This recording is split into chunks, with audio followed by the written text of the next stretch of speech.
চলে যেতে চাই। আমাদের অনেক ব্যক্তিবর্গরা এসেছেন, ওনাদের ভিন্ন জায়গাতে প্রোগ্রামও আছে, আমাকে ইনফর্ম করা হয়েছে। দু একজন একটু পরে চলেও যাবে। ওনারা যেন কয়েকটা আয়াত শুনে যেতে পারে, অন্তত সেই সুযোগটা করে দেওয়া লাগবে। সবাই মিলে, আমার মনে হয় আজকে পুরুষের চাইতে নারীরা বেশি আসছে, তাই না?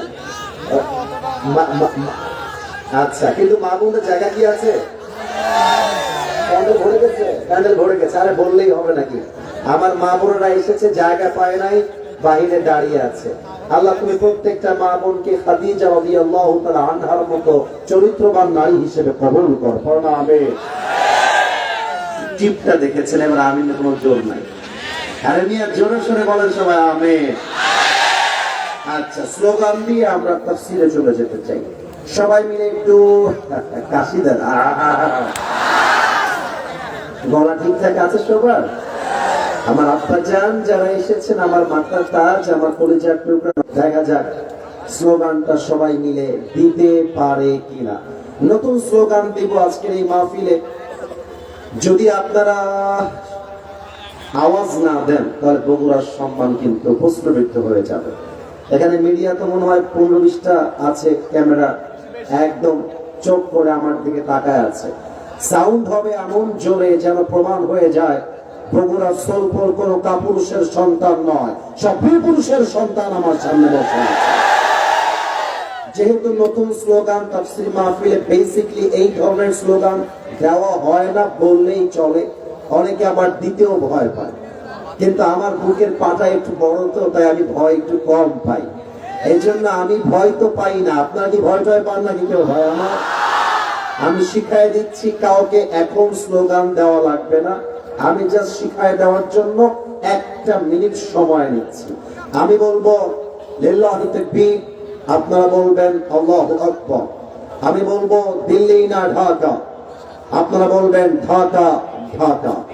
আমি বলবো গোলামি না আজাদি, আপনারা বলবেন আজাদি আজাদি। আমি বলবো আপোষ না সংগ্রাম, আপনারা বলবেন সংগ্রাম সংগ্রাম। আমি বলবো ক্ষমতা না জনতা, আপনারা বলবেন জনতা জনতা। আমি বলবো ইনকিলাব ইনকিলাব, আপনারা বলবেন জিন্দাবাদ জিন্দাবাদ। আমি বলবো জিন্দাবাদ জিন্দাবাদ, আপনারা বলবেন ইনকিলাব ইনকিলাব।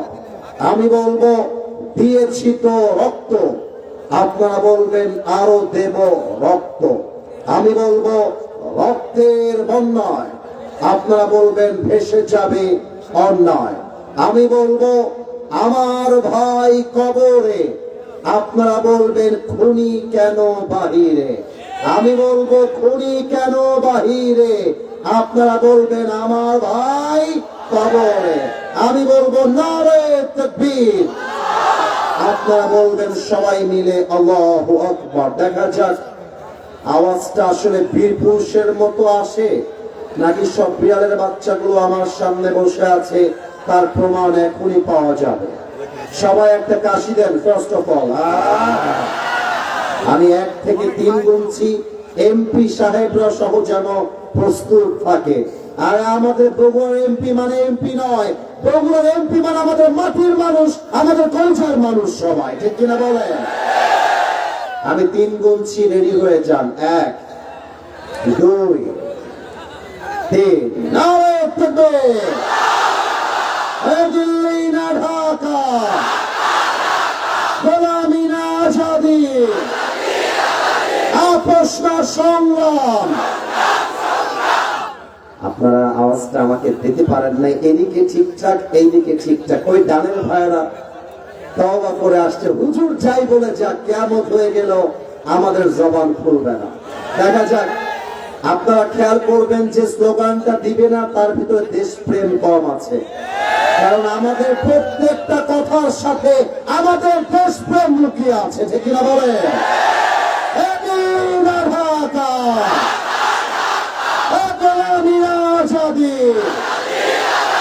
আপোষ না সংগ্রাম, ক্ষমতা না জনতা, ইনকিলাব ইনকিলাব, জিন্দাবাদ জিন্দাবাদ। রচিত রক্ত, রক্তের বন্যায় আমার ভাই কবরে, এখনই কেন বাহিরে? নারে তাকবীর। আপনাকে রাগ করলেন? আমি কি একটা কথা ভুলভাল বলেছি ভাইজান? হ্যাঁ আল্লাহ, তুমি আমাদের আগামী বাংলাদেশকে ইনসাফের বাংলাদেশ হিসেবে কবুল করো, পড়ে না আমিন। সাউন্ড সিস্টেম কি ডানে আছে না বামে আছে একটু বলবেন? ওটা বললাম যে বাড়াইতে হবে একটু পারফেক্ট সাউন্ড, এটা একটু বাড়াইতে হবে। আচ্ছা, এবার আমার গান হাতের দিকে সবাই তাকান। বগুড়ার আদমদিঘিবাসী বা মুরইলবাসী, এই কিতাবটার নাম কি বলেন তো সবাই? আওয়াজটা কমে গেল কেন ভাইজান? ওকে, লাস্ট আর একবার, এই কিতাবটার নাম কি?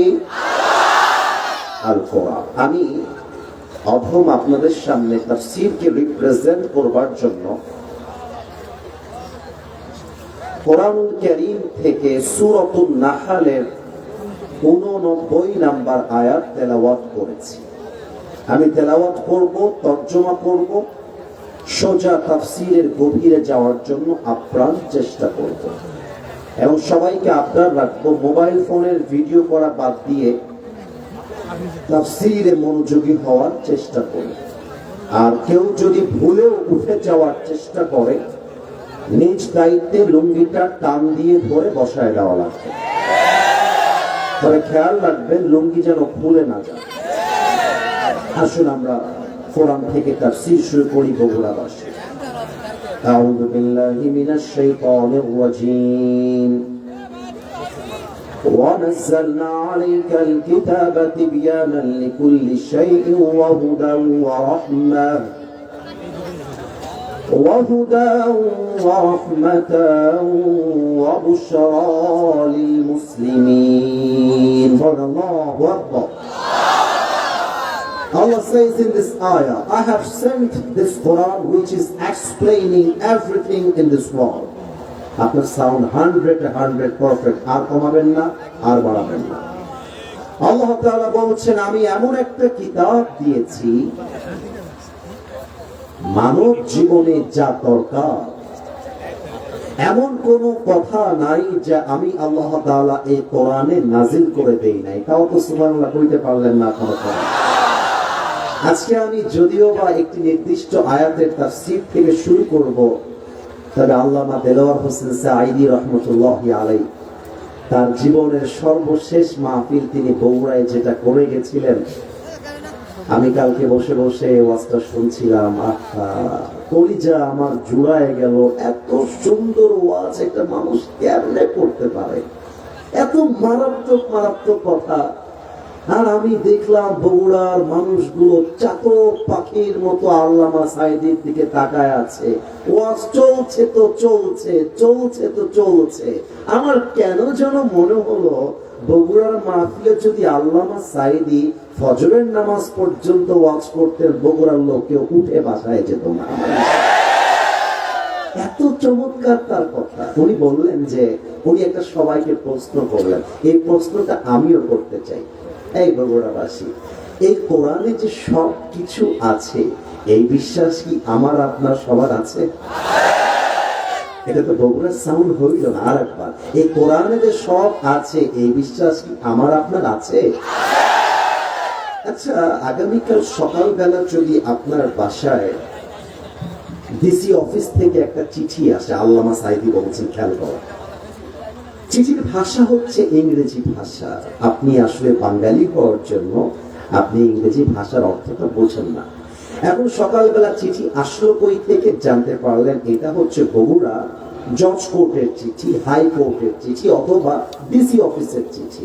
এখন যেহেতু এটা ইংরেজি ভাষায় লেখা আছে, যতক্ষণ পর্যন্ত আপনি এটার অর্থ না বুঝবেন, মোহাম্মদ ভাই ঘুম আসবে? চিঠি না পড়লে অর্থ না বুঝতে কারো ঘুম আসবে না। কারণ কি? কারণ কি লেখা আছে? এটা কি আমাকে গ্রেফতার করবার চিঠি, নাকি আমার সমস্ত সম্পত্তি নিলামে তুলবার চিঠি? বোঝার জন্য আমি দৌড় দিব ওই লোকের কাছে যে ইংরেজি ভাষাটা বোঝে। যতক্ষণ পর্যন্ত আপনি অর্থ না বুঝবেন, আপনার ঘুম হারাম হয়ে যাবে। আল্লামা সাইদি বললেন, একটা সামান্য ডিসি অফিসের চিঠি আসার পরে তোমার ঘুমটা হারাম হয়ে গেল। তুমি যতক্ষণ অর্থ না জানা ট্রাই করলা, তোমার ঘুমটা আসলো না। আরে একটা চিঠি, সামান্য ডিসি অফিসের চিঠি, এটা পাওয়ার পরে যদি তোমার ঘুমটা হারাম হয়ে যায়, এত বড় জমিনটার মালিক, এত বড় আকাশটার মালিক, তোমার মালিক, আমার মালিক, আমাদের আল্লাহ একটা চিঠি দিলেন, চিঠির নামটা আল কোরআন। এত বছর পেরিয়ে গেল, বয়স 25 হয়ে গেল, 30 হয়ে গেল, 50 হয়ে গেল, কোরআনে আল্লাহ কি বললেন, এই চিঠিতে আল্লাহ কি নাজিল করলেন, আজ অব্দি জানার আগ্রহ তোমার মধ্যে তৈরি হলো না। আগ্রহ তৈরি হলো না। আমি যদি জিজ্ঞেস করি, রাগ করবেন না, আমি জানি এটা লজ্জার বিষয়, তবু আমি কাউকে হাত তুলতে বলছি না। আমি যদি বলি আজকে বুধবার ফজরের নামাজের পরে কয়জন কোরআন তেলাওয়াত করেছেন, হাত কিন্তু খুবই কম উঠবে। আমি জিজ্ঞেস করবো, আচ্ছা হাত যদি 20টা উঠে, কথার কথা, এমবি সাহেবরাও হাত তুলে যে হুজুর আমিও আজকে ফজরের পরে কোরআন তেলাওয়াত করেছি। আমি যদি জিজ্ঞেস করি কোরআন তেলাওয়াত তো করলেন 20 জন, কিন্তু অর্থ কয়জন বুঝেছেন, দেখবেন হাতটা কমে যাবে। আমি যদি বলি অর্থ বুঝেছেন 10 জন, আমল করেছেন কয়জন, দেখবেন হাতটা আরো কমে যাবে। আমি যদি বলি আমল করেছেন মাত্র 5 জন, কিন্তু কোরআন দিয়ে পুরো দেশটা চলবে, রাষ্ট্রে কোরআন যাবে, পার্লামেন্টে কোরআন যাবে, এটার জন্য আমল করেছেন কয়জন, দেখবেন হাতটা কমতে কমতে 0 হয়ে যাবে। বাস্তব কথা। আপনাদের বগুড়ার একটা মাহফিলে আমি জাস্ট একটা কথা বলেছিলাম যে আগামীর পার্লামেন্ট চলবে মানুষের বানানো আইন দিয়ে নয়, আগামীর পার্লামেন্ট চলবে ব্রিটিশ কোনো আইন দিয়ে নয়। আমি বলেছিলাম আগামীর পার্লামেন্ট চলবে আল্লাহর কোরআনের সংবিধান দিয়ে। একজন প্রিয় ভাই আমাকে বললেন, হুজুর রাজনৈতিক বক্তব্য দেওয়া যাবে না। আমি আসিফ হুজুর, to be honest with you, I'm not connected with any political party in Bangladesh. আমি কোন রাজনীতির সাথে আপাতত জড়িত নই। আমি একজন আম জনতা, I'm a citizen of Bangladesh. আমি সেই দিন আমার মাইক্রোফোনটাকে উঁচু করে দাঁড়িয়ে বলেছিলাম যে পার্লামেন্ট চলবে আল্লাহর কোরআন দিয়ে। এটা কোনো ব্যক্তির দাবি নয়, এটা কোনো দলের দাবি নয়। কোরআন দিয়ে পার্লামেন্ট চলবে, এটা বাংলাদেশের 18 কোটি মানুষের পৌঁছার দাবি। যুবক ভাই আছে কিনা বলেন? তো আমরা যখন মাঝে মাঝে বলি কোরআন দিয়ে দেশ চলবে, অনেকে আমাদেরকে বিভিন্ন ভাবে ছোট করে বলে, হুজুর কোরআনে ওইসব নাই, বাদ দেন আপনারা, এসব দিয়ে কথা বললেন না। আমি আজকে বোঝাবো কোরআনে আসলে সবকিছু আছে না নাই। আমি বোঝাতে চাই, আপনারা কি শুনতে চান না? এদিকে আওয়াজ বেশি, বামে আওয়াজ পাইলাম না। আপনারা বুঝতে চান না সবাই? আসুন আমরা কোরআনের সাথে কথা বলা শুরু করে দেই। গল্প করব কোরআনের সাথে, কোরআনের সঙ্গে আমরা ডিসকাশন করব। যুবকরা খুবই ইয়াং এখানে দেখতে পাচ্ছি, বড় সবাই ডিসকাশন, বলো আলোচনা করবো, কথা বলবো, জানবো কোরআনের ভিতরে আসলে সবকিছু আছে কিনা। আর হ্যাঁ, একটা কথা বলে দিই, কোরআনের সঙ্গে যখন গল্প করব, আলাপ করব, জিজ্ঞাসা করব, যদি কেউ একজন উঠে যায়, বুঝে যাবেন হক কথা তার গায়ে লেগে গেছে। আর আমার কথা আমার সামনে যারা বসে আছে, এরা আসিফ হুজুরের জন্য নয়, তাফসীর শুনবার জন্য এই মাহফিলে এসেছে। ঠিক না বলেন? কোরআনকে আমার প্রথম প্রশ্ন, কোরআন আমাকে বলো পৃথিবীতে আসার পূর্বে তুমি কোথায় ছিলে? এর জবাবে কোরআনে আছে না নাই? ভাই ওয়াজটা কোটি কোটি মানুষ দেখবে, এত আওয়াজ দিলে তো জমবে না। বলেন সবাই, এই জবাব কোরআনে আছে না নাই? 30 নম্বর পারা, সূরাতুল বুরুজের 21 এবং 22 নম্বর আয়াত। আল্লাহ রাব্বুল আলামিন বলছেন, বাল হুয়া কুরআনুম মাজিদ ফি লাওহিন Mahfuz, rather it's a glorious Quran preserved in tables.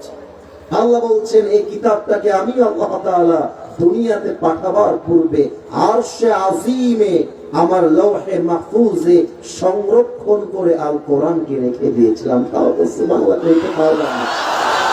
আচ্ছা, তার মানে দুনিয়াতে আসার পূর্বে তুমি ছিলে লাওহে মাহফুজে।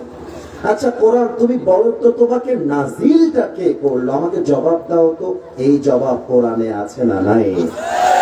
কোরআন বলছে তানজিলাম মিম্মান খালাকাল আরদা ওয়াস সামাওয়াতিল উলা। এই জমিন এবং এই আকাশ যিনি সৃষ্টি করেছেন তিনি আমাকে নাজিল করেছেন। বলেন তো সেই রব কে? আল্লাহ আমার রব। গাইতে লজ্জা পাইলেন, আমি বুঝলাম যেটা। আরেকবার গান। আল্লাহ আমার রব, দমে দমে তনু মনে তারি অনুভব। তোমার দুনিয়াতে আমি যেদিকে তাকাই, অথরে নেয়ামতে ডুবে আছি সবাই। কথালির কণ্ঠে শুনি তাসবিহ কল রব, তাসবিহ কল রব। আল্লাহ আমার রব, এই রবই আমার সব। বগুড়াবাসী, আমাদের রব একজন, তিনি কে? ও আচ্ছা, তার মানে তোমাকে আল্লাহ তাআলা নাযিল করেছেন। আচ্ছা ঠিক আছে, কোরআন তুমি আমাকে বলো তো তোমাকে কার উপরে নাযিল করা হয়েছে? এর জবাব কোরআনে আছে না নাই? ওয়া আমিনু বিমা নুযিলা আলা Muhammad. Believe in whatever Allah subhanahu wa ta'ala has sent to his last messenger Muhammad sallallahu alayhi wa sallam. ঈমান আনো সেই বাণীর উপরে যে বাণীটা আল্লাহ তাআলা তার প্যারা হাবিব মুহাম্মদুর রাসূলুল্লাহ সাল্লাল্লাহু আলাইহি ওয়াসাল্লামের উপরে নাযিল করেছে। আচ্ছা, দ্যাট মিন্স তুমি আমার নবীর উপরে নাযিল হয়েছে, তাই না? ইয়েস, আমি তোমাদের নবীর উপরে নাযিল হয়েছি। আচ্ছা কোরআন, তুমি যখন পৃথিবীতে আসলে ওইটা কোন মাস ছিল? তারও জবাব কোরআনে আছে না? মরে গেছেন আপনারা, আছে না? সবাই বলে শাহরু রমাদান আল্লাযী উনজিলা ফীহিল কুরআন। আল্লাহ বলছেন এই কোরআনটাকে আমি আল্লাহ রাব্বুল আলামিন পবিত্র মাস তথা রমজান মাসে নাযিল করেছি। ও আচ্ছা, রমজান মাস। আচ্ছা ঠিক আছে, তাহলে তুমি যখন নাযিল হয়েছিলে মাস তো রমজান, তা বুঝলাম। দিনে নাযিল হয়েছিলে না রাতে নাযিল হয়েছে? তার জবাব কোরআনে আছে না নাই? ইন্না আনজালনাহু ফি লাইলাতিল কদর ওয়া মা আদরাকা মা লাইলাতুল কদর। I have sent this Quran on a blessed night. এই কোরআনটাকে আমি আল্লাহ তাআলা নাযিল করেছি এক মহা পবিত্র রজনীতে। সেই রাতটার নাম হচ্ছে লাইলাতুল কদর। তাও তো সুবহানাল্লাহ বলতে পারলাম না আপনারা। এবার আমি যে প্রশ্নের দিকে যাব বলেছিলাম আগে, সব কথা সহ্য হবে না, আমি সেই দিকে যাওয়া এখন স্টার্ট করছি। তাকবীর দেন, নারায়ে তাকবীর। আচ্ছা, আমি একটা লাইভ এক্সাম্পল দিচ্ছি, লাইভ এক্সাম্পল। এই হুডিওয়ালা ভাইজান দাঁড়ান তো। আপনি আপনি আপনি না, ভয় নাই, আমি কথা বলবো, ভালোবাসার কথা। আচ্ছা তুমি দাঁড়িয়েছো, তোমার নাম কি? আব্দুল আলী। আপনি দেখবেন যে কত সুন্দর করে আমাকে জবাব দেয়। আমি ওকে কিছু প্রশ্ন করছি, ও জবাব দিবে, ওর জলের মধ্যে আমার ওয়াজটা লুকায় আছে। আমাকে আগে একটু বলেন, আমার আব্দুল আলী ভাইকে দেখা যায় না? আপনার একটু কথা বললে ভালো হয়, দেখা যায় না? আচ্ছা ও ভিডিও করছে, করুক, সমস্যা নেই। আচ্ছা আব্দুল আলিম ভাই, আপনি এই মাহফিলে কেন এসেছেন বলেন তো? আপনার উদ্দেশ্য বলেন। ওয়াজ শোনার জন্য এসেছে। এখন ওকে যদি আমি বলতাম এই আব্দুল আলিম তুমি কেন এসেছো, ও যদি বলতো জানি না, ওই পেছন থেকে বলতো এই শালাকে মারতো ধরে। কেন? ও এসেছে উদ্দেশ্য জানে না।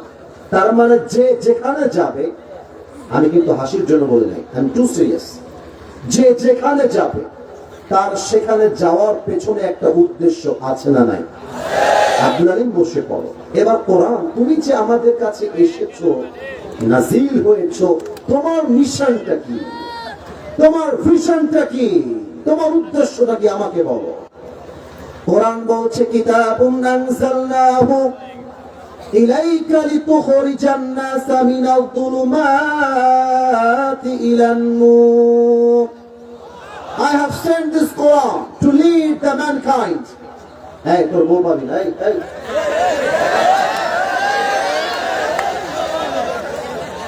নতুন নতুন চিন্তা করো, আধা ঘন্টা যাবত ওয়াজ শুরু করেছি, একজনও ওঠে না। একটু জীবনও বউ খুঁজে পাবি না। ওখানে আসলাম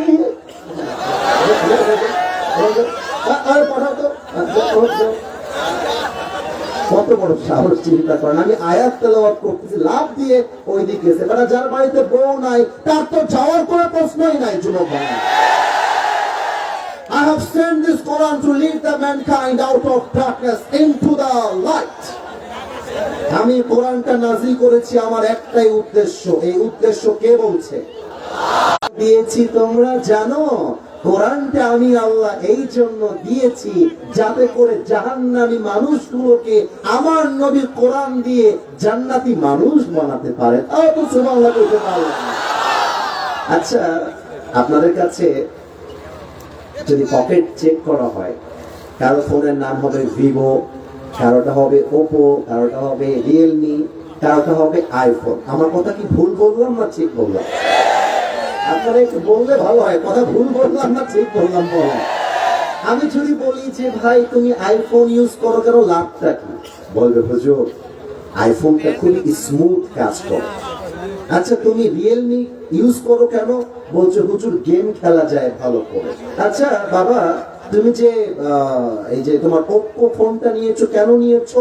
বলছো হুজুর এই ফোনটা পানিতে পড়ে গেলে ভিজে গেলেও নষ্ট হয়ে যায় না, এটা হচ্ছে আমার লাভ। আচ্ছা কোরআন আমরা যে তোমারে ব্যবহার করব রাষ্ট্রে, জগতে, পার্লামেন্টে, সমাজ ব্যবস্থায়, অর্থনীতিতে, সব জায়গায় তোমাকে যে মানবো, এটা মানলে লাভ কি হবে? লাভটা আমাকে বলো। কোরআন তার জবাব দিচ্ছে, ফামান তাবিআ হুদায়া ফালা খাউফুন আলাইহিম ওয়ালা হুম ইয়াহজানুন। কোরআন বলছে তুমি আমারে মানলে তোমার লাভ হচ্ছে দুইটা। বলে সবাই কয়টা? একটা যখন বলবো লাভ, আপনারা চিৎকার দিয়ে সুবহানাল্লাহ বলবেন। আগে আমাকে বলতে দেন। কোরআন বলছে তুমি যদি আমাকে মানতে পারো, নিতে পারো তোমার জীবনে, তোমার লাইফে টেনশন, ভয় বলতে আর কিছুই বাকি থাকবে না। সুবহানাল্লাহ করবেন না? আচ্ছা তাহলে তুমি আমাকে বলো, অনেকেই বলে যে পার্লামেন্টে যদি কোরআন যায় তাহলে নাকি দেশটা ভালো করে চলবে না। আমি কি বলবো? না, আপনাদের সাপোর্ট পাচ্ছি না। আবারও বলেন, বলবো? আচ্ছা কোরআনকে যদি আমি পার্লামেন্টে নিয়ে যাই, কোরআন তুমি আমাকে বগুড়ার এই মাটিতে বিএনপি ভাইদের সামনে, জামাতের ভাইদের সামনে, সবার সামনে এমন কিছু নিয়ম বলে দাও যে নিয়মটা পার্লামেন্টে পাস করে কোন বেইনসাফের বাংলাদেশ থাকবে না। এর জবাব কি কোরআনে আছে না নাই? ইন্নাল্লাহা ইয়া'মুরুকুম আন তু'আদ্দুল আমানাতি ইলা আহলিহা ওয়াইদা হাকামতুম বাইনান নাসি আন তাহকুমু বিল আদল। আজকে তো খালি ওয়াজ করতে মন চাচ্ছে, কি করব আপনারা আমারে কোন? বলবো? এক নাম্বার নিয়মে যে আমাদের ভাইয়ারা যোগ কই, এই যে উনি, এনারা সবাই আমার কথা আজকে শুনে যাবেন। দেখেন আমি কি বলি। এক নাম্বার পয়েন্ট, কোরআন বলছে যে যার যোগ্য, give people back what they deserve, যে যার যোগ্য তাকে তা দিয়ে দাও। দুই নাম্বার, যখন তোমরা মানুষের মাঝে বিচার করবা, স্বজন প্রীতি নয় ইনসাফ ভিত্তিক বিচার করবা। কথা ঠিক আছে কিনা বলে? এই যে ভাইজান, এই যে ভাইজান দাঁড়ান তো ভাইজান, না ধমক দিব না, আগে দাঁড়ান। ভয় পায়, আমি মাঝে মাঝে দাঁড়াইতে বললে ভয় পায়। আপনার নাম কি বলেন? মিনহাজ। এবার একটু জবাব দেন, মিনহাজ ভাইকে দেখা যায়? মানে আমি চাই না যে ওয়াজ খালি বলে চলে গেলাম আপনারা বুঝতে পারলেন না, সেই ওয়াজ আমি চাই না। আমি চাই আমিও বুঝবো, একটা পিচ্ছি বাচ্চা যে মাহফিলে আসছে সেও বুঝবে। এটার নামও তো ওয়াজ বগুড়া ভাড়া, তাই না? বলেন সবাই আপনারা। মনে করেন মিনহাজ হচ্ছে মোড়ইলের পাতি নেতা। পাতি নেতা মানে বুঝছেন আপনারা? মানে আছে কম, দেখায় বেশি, ক্ষমতা কম, দাপট বেশি, এরকম কিছু লোক আছে না? তো মিনহাজের আমি যে বলেছি পার্লামেন্ট চলবে কোরআন দিয়ে, তো মিনহাজের কথাটা পছন্দ হয় না। তো আমি যখন গাড়িতে গিয়ে উঠবো, বলছে কি হুজুর খুব সাহস বেড়ে গেছে আপনারা, কোরআন দিয়ে দেশ চলবে তাই না? খালি আপনি মুরইল রোডে ওঠেন, আপনাকে ম্যাচে দেখে নিব। ধমক দিয়েছে আমাকে, বলছে এর বাড়ি কোথায় রে, আমার তোকে ধরে। আমি দিয়েছি একটা ঘুষি মিনহাজের এই গাল বরাবর। মিনহাজও খেপে গেছে, আমাকেও দিয়েছে একটা ঘুষি, মেজাজ হারাই গেছে আমার। আমি বললাম ড্রাইভার সাহেব, আমার গাড়ির পেছনে একটা বিশাল বড় রামদা আছে, রামদাটা বের করেন। আর রামদা নাই রে ভাই, বোঝাবার স্বার্থে বলছি। রামদাটা বের করে নিয়ে আমার হাতে দিয়েছে। আমি খেপে ওর ডান পায়ে দিয়েছি একটা কোপ। এক কোপে ওর ডান পাটা কেটে গেছে, একদম কেটে গেছে। মুরব্বী, যুবক ভাইরা মনোযোগ দেন, আমি মজার জন্য বলছি না, আমি মজার জন্য বলছি না। আমার ডান পা যখন আমি কেটে দিলাম এক কোপ দিয়ে ওকে, আমাকে নূর মোহাম্মদ ভাই সহ সমস্ত নেতৃবৃন্দ যারা আছেন, আমার ভালোবাসার ভাইয়ারা সব গিয়ে আমাকে ধরছে, সোহাগ ভাইও ধরছে। আরে হুজুরকে ধর, হুজুরকে 14 শিকের ভাত খাওয়াইতে হবে, কারণ হলো হুজুর ডান পা কেটে দিয়েছে। এখন আমাকে জেলখানায় ভরার পরে আগামী সপ্তাহের মঙ্গলবারে আমাকে বগুড়ার জেলা আদালতে তোলা হয়েছে বিচার করবার জন্য। এখন আমার যে বিচার করবে, কি দিয়ে বিচার করবে? আর কোরআন তো পার্লামেন্টে নেই। এখন বিচার হবে বাংলাদেশের যে ল আছে, আইন, সেই আইনে বিচার করা হলো। আসিফ হুজুর যেহেতু মুরইল মাহফিলে গিয়ে একজন যুবকের ডান পা কেটে দিয়েছে, আসিফ হুজুরের বিচার হলো 3 লাখ টাকা জরিমানা এবং 5 বছরের জেল। এবার দেখা যাক মুরইলবাসী বেঁচে আছে না মরে গেছে। 5 বছরের জেল আর কয় লাখ টাকা জরিমানা? आवाज यार मैंने सुना नहीं और भी जोर से कहना होगा। কয় লাখ? 3 লাখ টাকা জরিমানা আর 5 বছরের জেল, এইটা হলো আমার শাস্তি। এখন এই যে শাস্তি আপনি আমাকে দিলেন, এটা কি ইনসাফ ভিত্তিক হলো কিনা বোঝার জন্য একটা দাড়িপাল্লা কথার কথা নিয়ে আসেন। দাড়িপাল্লার ডান দিকে মিনহাজের ডান পা যে আমি কেটে দিলাম ওইটা দেন, আর দাড়িপাল্লার বাম দিকে 3 লাখ টাকা 5 বছরের জেলটা রাখেন। এবার আদম দিঘির ভাইদের কাছে, মুরইলের ভাইদের কাছে বিনয়ের সাথে আমার প্রশ্ন, আমি আবার বলছি আল্লাহর কসম, আমি কোন দলের লোক না, আমাকে জবাব দেন। দাড়িপাল্লার ডান দিকে মিনহাজের ডান পা কাটা, দাড়িপাল্লার বাম দিকে 3 লাখ টাকার 5 বছরের জেল, এটা যদি আমি কিয়ামত পর্যন্ত টানতে থাকি, আওয়াজ পাইলাম না, সমান সমান কি হবে? মনে করেন আমি জেল দিলাম 10 বছর, টাকা দিলাম 5 লাখ, আবার টান দেন, তাও কি সমান সমান হবে? সমান সমান যদি দুইটাকে করতে চান, আল্লাহর কোরআন দিয়ে সংবিধান কায়েম করতে হবে। কিন্তু কেমন করে করতে হবে? আমি তো শুধু চাপার জোরে বোঝাবো না, আমি তো আল কোরআনের দলিল দিয়ে বোঝাই দিব। কোরআন তার জবাব দিচ্ছে, وَكَتَبْنَا عَلَيْهِمْ فِيهَا أَنَّ النَّفْسَ بِالنَّفْسِ وَالْعَيْنَ بِالْعَيْنِ وَالْأَنْفَ بِالْأَنْفِ وَالْأُذُنَ بِالْأُذُنِ وَالسِّنَّ بِالسِّنِّ وَالْجُرُوحَ قِصَاص। কোরআন বলছে, যে তোমার চোখ তুলে নিবে তুমি তার চোখ তুলে নাও, যে তোমার কান কাটবে তুমি তার কান কেটে নাও, যে তোমার হাত কাটবে তুমি তার হাত কেটে নাও। চোখের বদলে চোখ, নাকের বদলে নাক, কানের বদলে কান, দাঁতের বদলে দাঁত, হাতের বদলে হাত, পায়ের বদলে পা, জানের বদলে জান।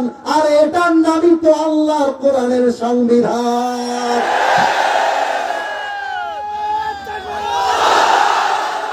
এবার দাড়িপাল্লাটা নিয়ে আসেন, দাড়িপাল্লার ডান দিকে মিনহাজের ডান পাটা দেন, আর জজ কোর্টে বলেন বিচার করতে হবে আল্লাহর কোরআনের সংবিধান দিয়ে।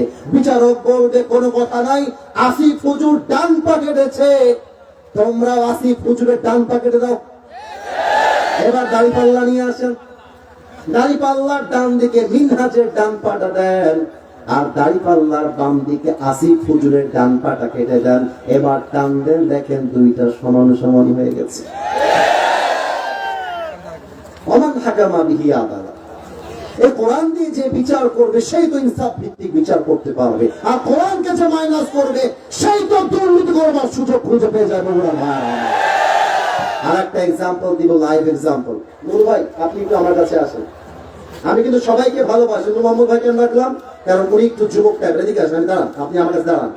এই যে নূর মোহাম্মদ ভাইকে দেখা যায়, কথা কয় না, দেখা যায়। নূর মোহাম্মদ ভাই উনি একজন এমপি পদপ্রার্থী, এখানে আর একজন আছেন আমার ওস্তাদ সমতুল্য, উনিও এমপি পদপ্রার্থী। ওস্তাদের মতো যেহেতু, তাই সাহসটা পেলাম না। নূর ভাই হচ্ছে একজন এমপি বগুড়া, কথার কথা। আমি কিন্তু ভোট চাচ্ছি না, আমি এক্সাম্পল দিচ্ছি। নূর মোহাম্মদ ভাই বগুড়ার কি ভাই যান, এমপি। ওনার ছেলে একটা অন্যায় করেছে, আর আমি আসিফ হুজুর একজন রিক্সাওয়ালার ছেলে। কার ছেলে? আপনারা মনে বলতে লজ্জা পাচ্ছেন, রিক্সাওয়ালার ছেলে। আরে বেটা, আমি যদি রিক্সাওয়ালার ছেলে হই এটা তো গর্বের বিষয়। আমার বাপ তো ভ্যান চালায় খায়, রিক্সা চালায় খায়। আমার বাপ তো পাটপাড়ি দুর্নীতি সুদ ঘুষ খায় না। এখন আমিও একজন রিক্সাওয়ালার ছেলে, আমিও সেম অন্যায়টা করলাম। আমার যে বিচারটা করতে হবে, এমপির ছেলেরও সেম বিচার করতে হবে। আমার বেলায় আইন চলবে 100-তে 100, আর এমপির ছেলেকে ক্ষমতার জোর দিয়ে ছেড়ে দিবা, এটার নাম আল্লাহর কোরআনের রাজনীতি হতে পারে না।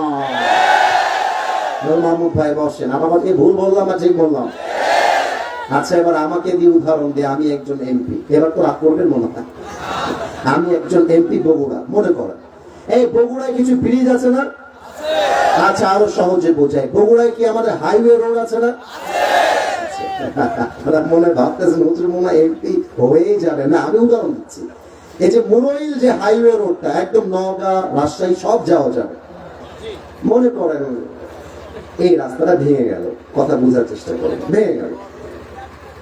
এখন আমি পার্লামেন্টে দাবি করলাম আমার রাস্তা ঠিক করার জন্য আমাকে 10 কোটি টাকা বাজেট দেওয়া লাগবে। কথার কথা। এখন বাজেট যদি আমি 10 পাই কিংবা 20 কোটি পাই, দেখবেন বেশিরভাগ জায়গায় কি হয়, সরকার থেকে বাজেট আসে 20 কোটি, 15 কোটি আগেই মেরে খাওয়া শেষ। আমি কি মিথ্যা বললাম না সত্য বললাম? কারা খায়? এমপি নিজেও খায়, এমপির চামচারাও খায় বগুড়ার ভাড়া। এখন আমি যদি আল কোরআন দিয়ে রাজনীতি করি, কোরআন আমাকে কি বলছে? ফামাইয়ামাল মিসকালা যাররাতিন খায়রান ইয়ারাহ ওয়া মাইয়ামাল মিসকালা যাররাতিন শাররান ইয়ারাহ। তুমি যখন বগুড়ার মুরইলের আদমদীঘির রোড ঠিক করবা, কোথায় তোমার ইট লাগলো, কোথায় তোমার খোয়া লাগলো, কোথায় তোমার সিমেন্ট লাগলো, কোথায় তোমার বালু লাগলো, মিস্ত্রির বিল কি, লেবারের বিল কি, কোথায় কয় টাকা, কোথায় কয় বস্তা, যত টাকা যেভাবে হিসাব হয়েছে, খরচ হয়েছে, প্রত্যেকটার পাই টু পাই হিসাব জনগণের কাছে বুঝায় দেওয়া, রাষ্ট্রের কাছে বুঝায় দেওয়া, এটার নামই আল্লাহর কোরআনের রাজনীতি। এবার এমপি সাহেব কি বলেন? এমপি সাহেব রাস্তা যে বানালেন, হিসাবটা কোথায়? হিসাব দেন, হিসাব দেন। যদি এমপি হিসাব দিতে পারে, হি ইজ দ্য লিডার। আর যদি এমপি বলে হিসাব আমার কাছে নাই, ওই এমপি হওয়ার যোগ্যতা রাখে। একদম সোজা বাংলা কথা, একদম সোজা বাংলা কথা। আমার এমপি সাহেব টাকা মেরে খাবে, আর তাকে আমি চামচামিগির করবো, এটা আমার টাকা সম্ভব হতে পারে না। যুবক ভাড়া ঠিক না বলো? এবার আসেন যুবকদের বিয়ে নিয়ে একটা কথা বলি। মুরব্বী আপনার খারাপ দিকে নিয়ে না, আমি ভালোর জন্যই বললাম। এই তোমাদের বউ নাই কার কার, তারা একটু হাত তোলে।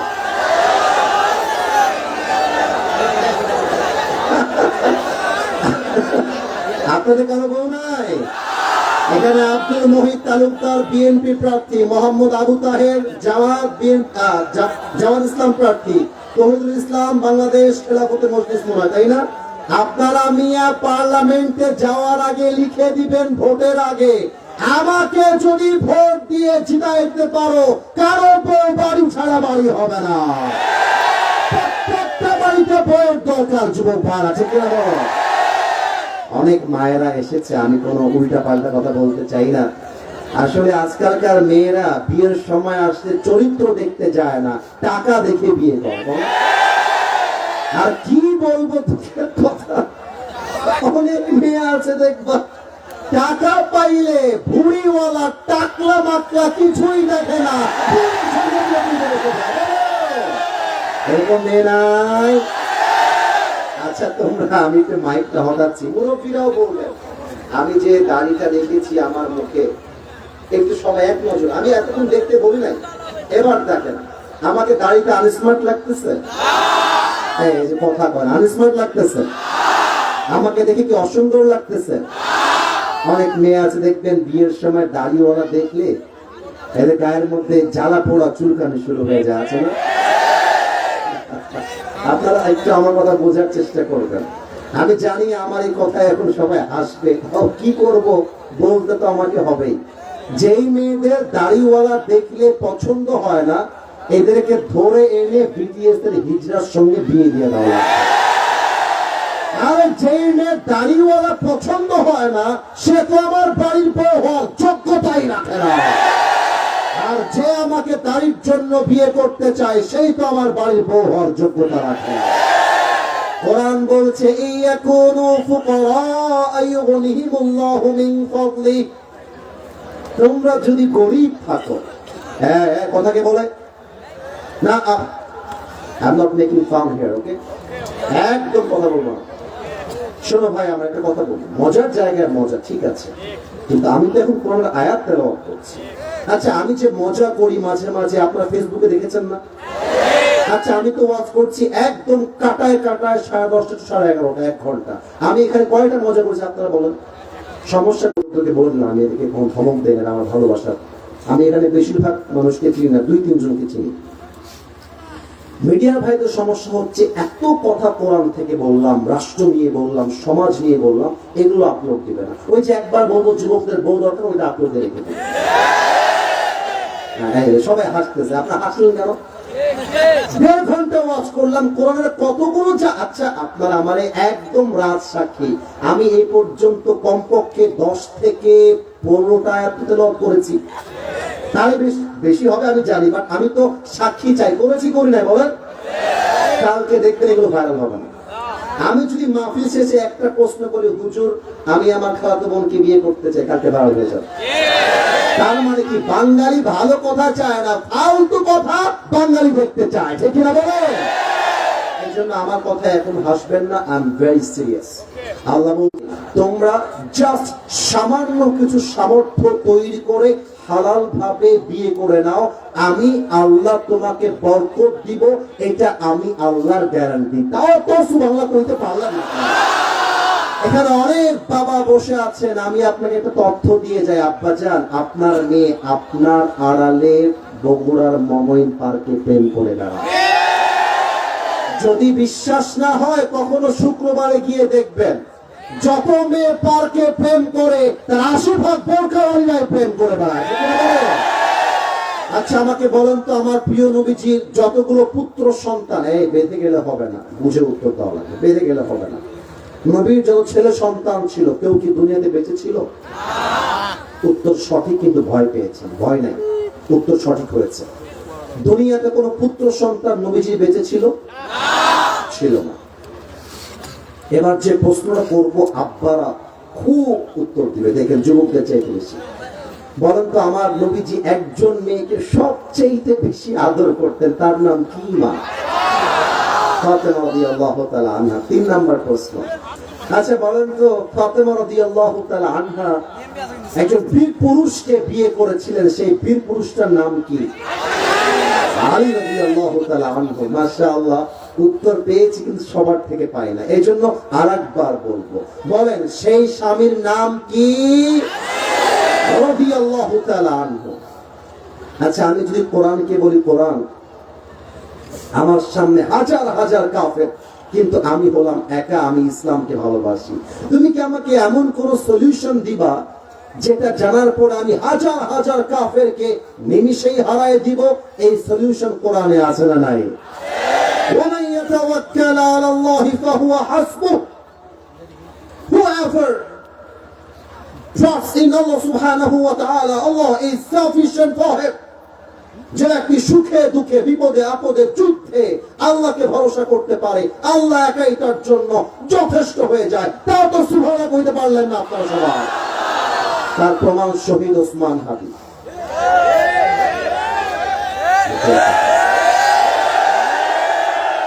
আমাদেরকে শিখায় দিয়েছে বিড়ালের মতো 500 বছর বেঁচে থাকার কোনো দাম নাই।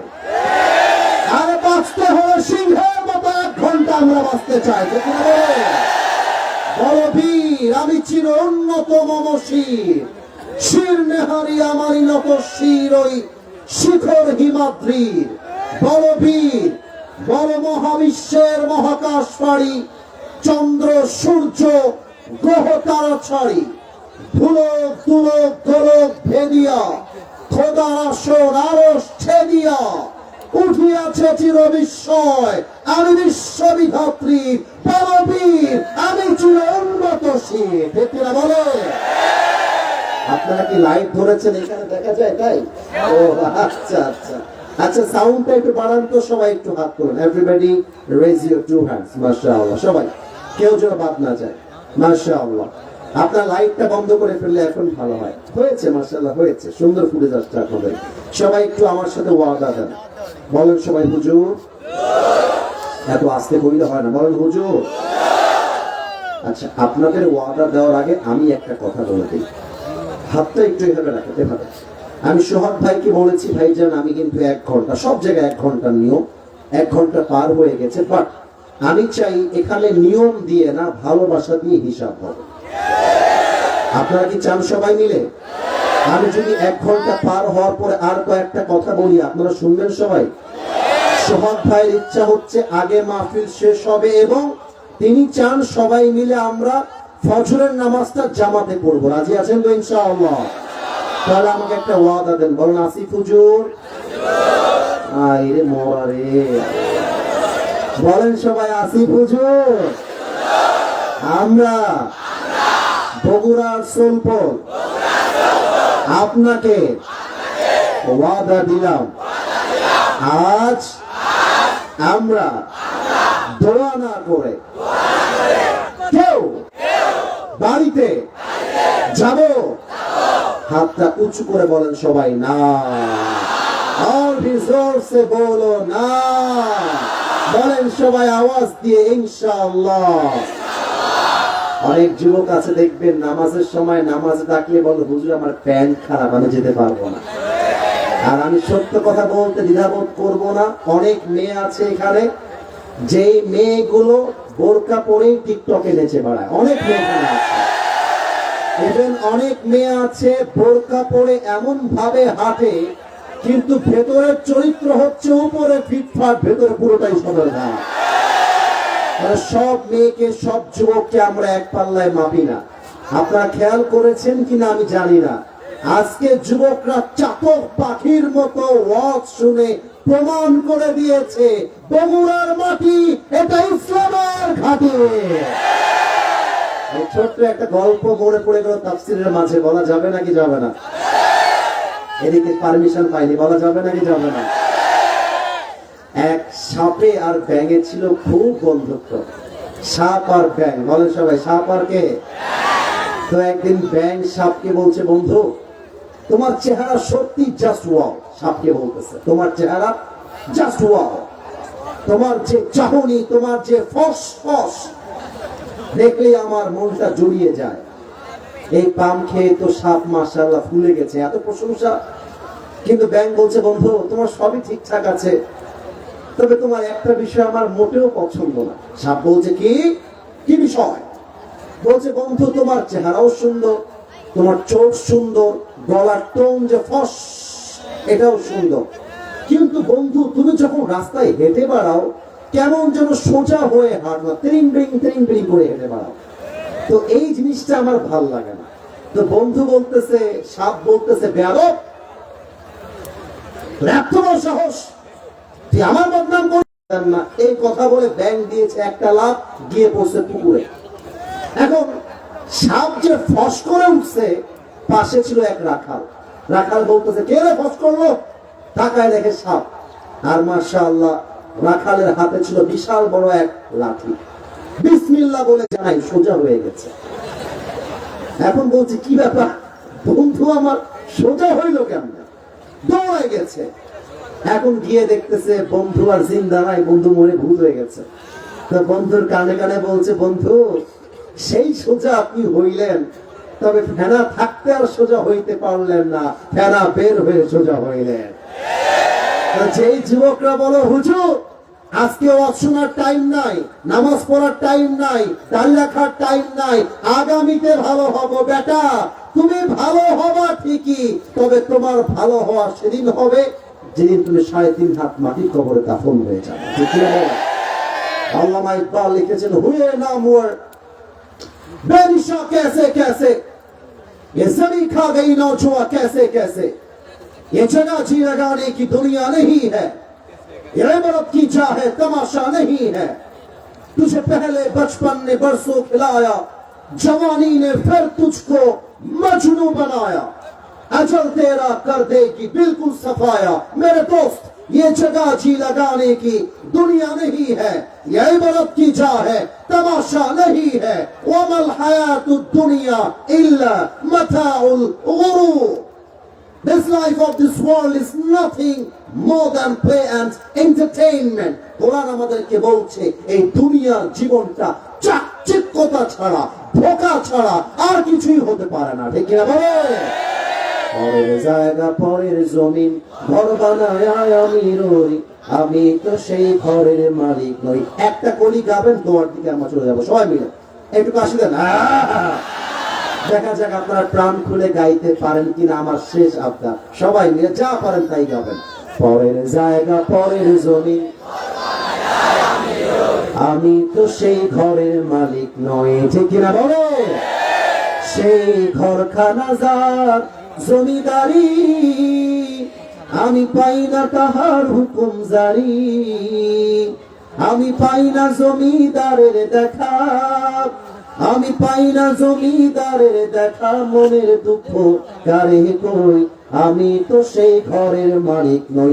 একসাথে সবাই মিলে পরের জায়গা পরের জমি ঘর বানায় আমি রই, আমি তো সেই ঘরের মালিক নই। ঘরের মালিক কে? আয় আল্লাহ, আমি যা যা বলেছি সবাইকে তুমি বোঝার তৌফিক দান করো। আমিন। সবাই হাত তোলেন, সবাই হাত তোলেন, একটা কাশি দেন সবাই মিলে।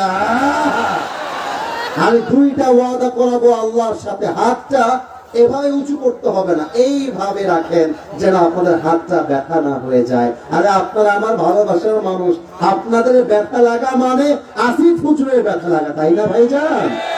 বলেন সবাই আওয়াজ দিয়ে আল্লাহ। নাউজুবিল্লাহ। তো আস্তে কইলে মনটা ভরে রে ভাই। বলেন না, সবাই তো আগের মতোই বসে আছেন, বলেন না আল্লাহ।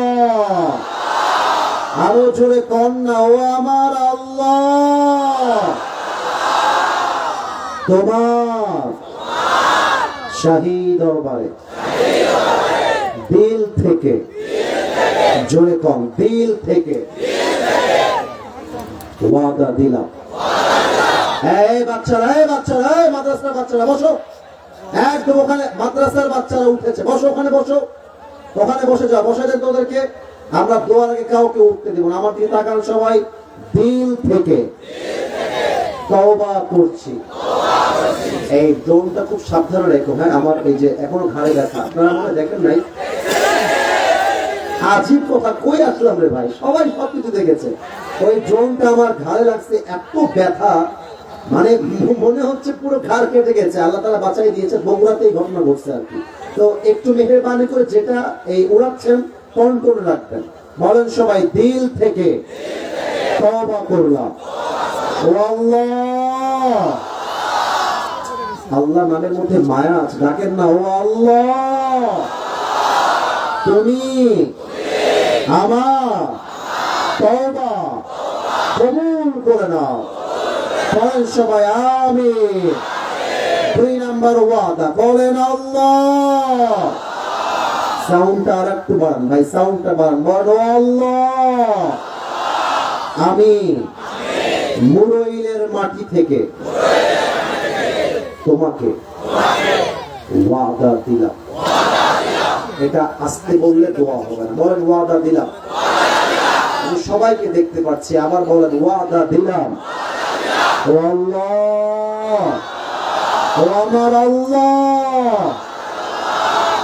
আজ থেকে এক ওয়াক্ত নামাজ, জোরে জোরে জোরে জোরে জোরে জোরে নামাজ, আরো জোরে নামাজ, আর কখনো ছাড়বো। হাতটা নামান, মাথাটা ঝাঁকায় বলেন না। জোরে বলা যায় না, বলেন না, বলেন আওয়াজ দিয়ে ইনশাআল্লাহ। আমাকে ডাক দেন, বলেন হুজুর আমাদের ওয়াদা, জোরে আমাদের ওয়াদা, আপনার দোয়ার সময় আমরা দিল থেকে আমিন বলবো। আমাদের দ্বিতীয় ওয়াদা, আমরা কেউ দোয়ার সময় উঠে যাব, বলেন সবাই মাথা ঝাঁকিয়ে না, বলেন সবাই আওয়াজ দিয়ে ইনশাআল্লাহ।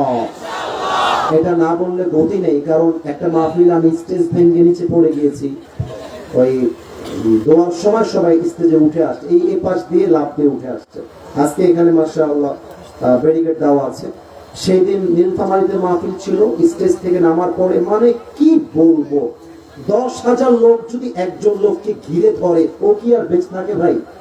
একটাই দাবি সেলফি। আমি পড়ে গেছি মাটিতে, শুয়ে গেছি, ও শুয়ে থেকে সেলফি তুলতে। এখানে কিন্তু এই পরিবেশটা আমি চাই না। ওখানে আপনাদের মাটি খুবই নরম, এত নরম ওই যে ওনারা জানে মাটিতে পা ঢুকে যাচ্ছে এমন একটা অবস্থা। আমি দৌড় দিয়ে দিয়ে আসছি। তো আমার কথা, আমি হাতও মিলাতে চাই, সেলফিও তুলতে চাই, কিন্তু দোয়ার মাঝে না। আমাদের সোহাগ ভাই কোথায়? ওনাকে ডেকে আমরা শেষ করতে চাই। সোহাগ ভাই আছে এখানে এখন? সোহাগ ভাই, আপনি কারোর জন্য করেছেন, কেউ মারা গেছে আপনাদের, বা এরকম কোন উদ্যোগ আছে কিনা? সোহাগ ভাই কোথায়? কারোর জন্য কেউ মারা গেছে, কারোর জন্য, সবার জন্য, তাই তো? সবারই দোয়া করলে হয়ে যাবে। আমাদের সোহাগ ভাই বিশেষ করে মাহফিলটা দিয়েছে আমাদের যুবক ভাইদের জন্য, বলেন মারহাবা। আর সোহাগ ভাই একটু কথা বলবে, কেউ যদি উঠে যায় এই কথার মাঝে, এটা বেঈমানি আর গাদ্দারি ছাড়া আর কিছুই হবে না। বরং আমি তো মনে করি আমার কথার চাইতে আজকে সোহাগ ভাইকে সম্মান করা আরো বেশি দাবি, কারণ তিনি আগামী বছর এর চেয়ে বড় মাহফিল করবেন, তাই না বলা সবাই? সোহাগ ভাই একটু আমার ডান পাশে আসেন, সোহাগ ভাই ডান পাশে আসেন। সোহাগ ভাইয়ের মাধ্যমে আমরা আজকে শেষ করব। হ্যান্ড মাইক্রোফোনটা ওনাকে দেন, হ্যান্ড মাইক্রোফোন। ওকে, সাউন্ডটা অন করে দেন।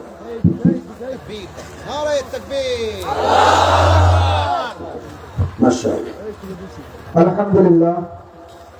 সোহাগ ভাই কথা বলার আগে আজকের এই মাহফিল পরিচালনা কমিটির যে প্রধান ভূমিকা পালন করেছে আমাদের বন্ধুবর রবিউল ইসলামকে সংক্ষিপ্ত 1 মিনিট কথা বলার জন্য অনুরোধ করছি। এরপরে সোহাগ কথা বলার পরে সাহেব দোয়া করে দেবে ইনশাআল্লাহ। ইনশাআল্লাহ ইনশাআল্লাহ। খেয়াল রাখবেন কেউ যেন না উঠে, একদম বারবার বলছি কেউ যেন না উঠে। জি জি। আসসালামু আলাইকুম ওয়া রাহমাতুল্লাহি ওয়া বারাকাতুহু। আসলে সবাই মাহফিল শেষে আর কথা শোনার মতো ধৈর্য নেই, বলারও কিছু নেই তেমন। পরিশেষে শুকরিয়া জ্ঞাপন করছি আলহামদুলিল্লাহ, আল্লাহ সুবহানাহু ওয়া তাআলা আমাদের সমস্ত বন্ধু বান্ধবদের একত্র করে এক প্ল্যাটফর্মে এনে এরকম একটা আয়োজন করার যে তৌফিক দান করছেন, এই জন্য প্রথমেই আল্লাহ সুবহানাহু ওয়া তাআলার কাছে শুকরিয়া জ্ঞাপন করছি। দ্বিতীয়ত, আমরা আপনাদের কাছে দোয়া চাই। আমাদের মুরাইলে হাকিমুল উম্মত ইসলাহি ফাউন্ডেশন নামে একটা ফাউন্ডেশন আছে। এই ফাউন্ডেশন থেকে প্রতি মাসে শেষ শনিবার ইসলাহি আলোচনার আয়োজন করা হয়। আপনাদের দাওয়াত থাকলো মাগরিব থেকে এশা পর্যন্ত। পাশাপাশি আমরা আপনাদের কাছে দোয়া চাই, আমরা বন্ধুরা সোহাগের পাশাপাশি থেকে সারা জীবন যেন এই বন্ধন অটুট থাকে এবং আমরা বারবার যেন এমন আয়োজন আপনাদের উপহার দিতে পারি।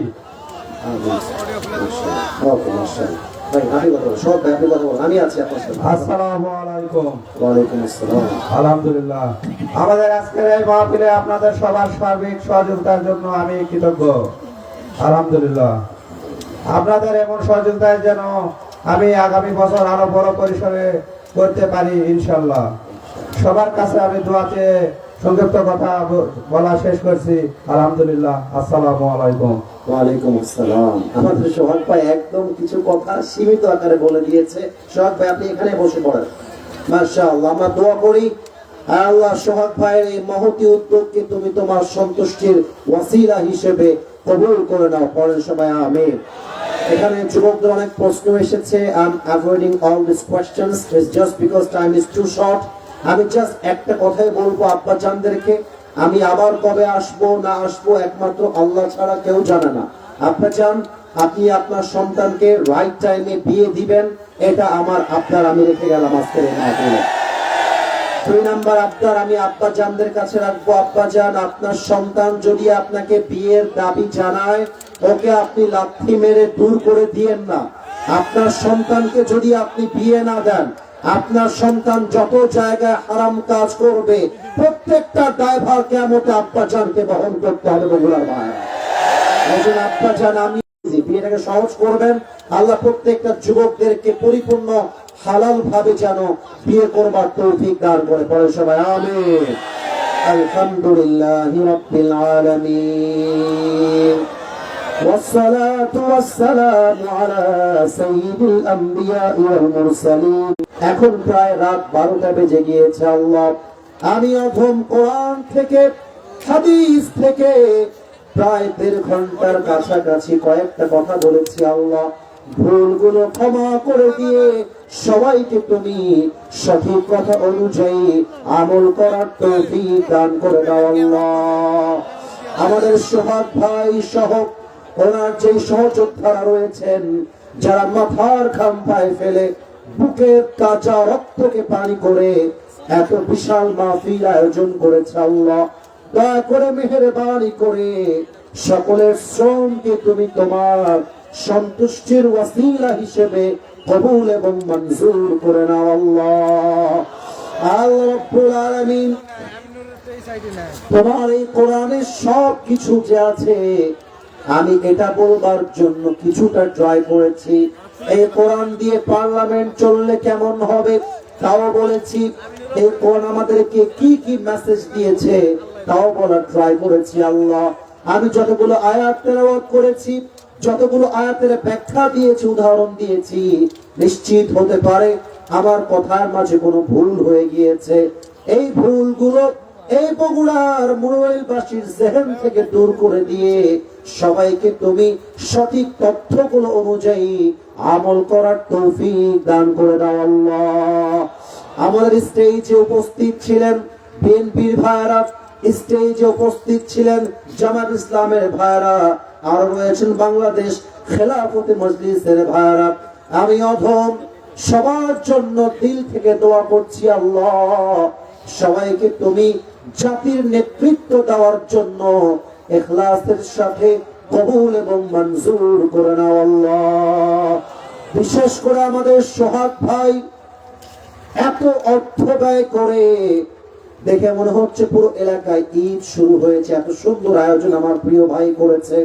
আমি দোয়া করি আল্লাহ, সোহাগ ভাইকে তুমি মৃত্যু পর্যন্ত এই নেক কাজ করার তৌফিক দান করে দাও। আল্লাহ, এলাকার ভাইরা সহযোগিতার হাত বাড়িয়েছে, দোয়া দিয়ে পরিশ্রম দিয়ে, দয়া করে মেহেরবানি করে এলাকার ভাইয়ের পরিশ্রম সহযোগিতাও তুমি তোমার সন্তুষ্টির ওয়াসিলা হিসেবে কবুল এবং মঞ্জুর করে নাও। আল্লাহ, আল্লাহ রাব্বুল আলামিন, মাওলানা তাওহীদুল ইসলাম তুহিন সহ অনেক বরণ্য আলেম এখানে বসে আছে, আমাদের মাথার তাজরা বসে আছেন।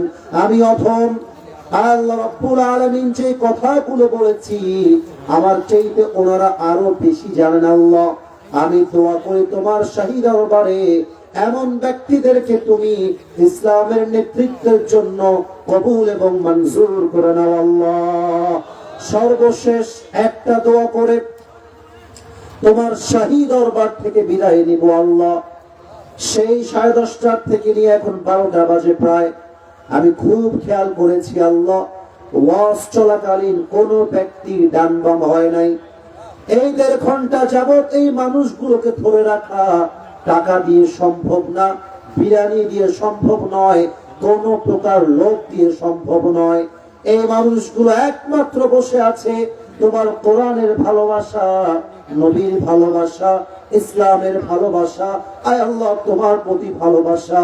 আয় আল্লাহ রাব্বুল আলামিন, এত সুন্দর একটা পবিত্র মাজলিসে, এই কোরআনের বাগানে আজ যেমন আমরা সবাই একসাথে বসতে পেরেছি, আল্লাহ রাব্বুল আলামিন আজকের মতো আমাদের সবাইকে তুমি জান্নাতুল ফেরদাউসেও একসাথে মেহমান হিসেবে কবুল করে নিও আল্লাহ।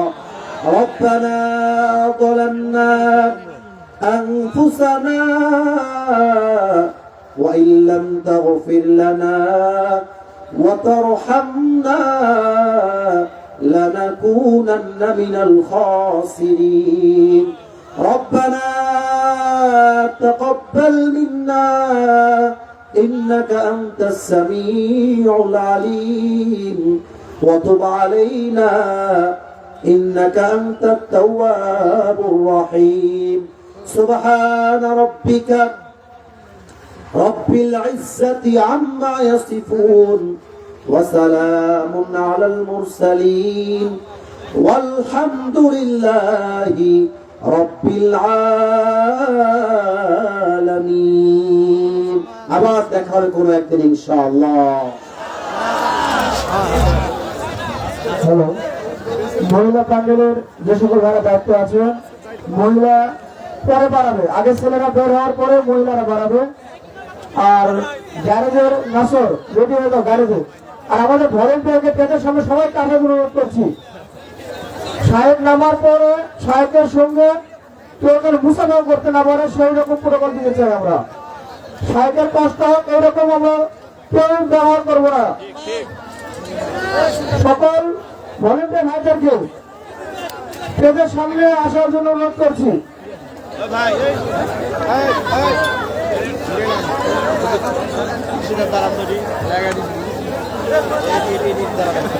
ভাই ভলেন্টিয়ার ভাইরা রাস্তা ক্লিয়ার করো, ভাই রাস্তা ক্লিয়ার করো, রাস্তা ক্লিয়ার করো,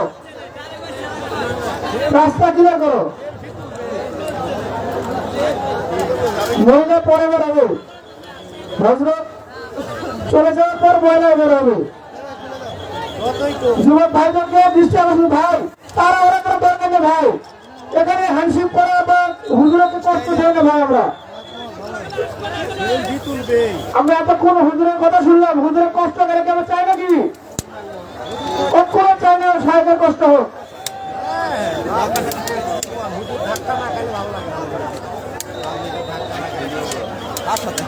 আমরা রাস্তা ক্লিয়ার দেন ভাই। মহিলা প্যান্ডেলে কেউ যেন বাড়ায় না, ছেলেরা বের হওয়ার পরে মহিলারা বের হলো।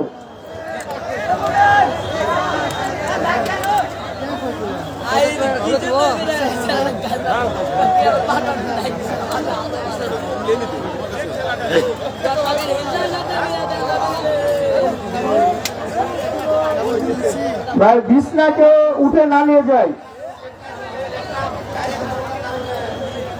বিছনা যে সকল ভাইরা নিয়ে এসেছে আমরা এগুলো বিছনা ভাড়া নিয়ে এসেছি, সেই সকল ভাইরাই শুধু বিছনা করাবেন। কমিটির যে সকল সদস্য ভাইরা হয়েছেন তারাও বিছনা উঠাবে না।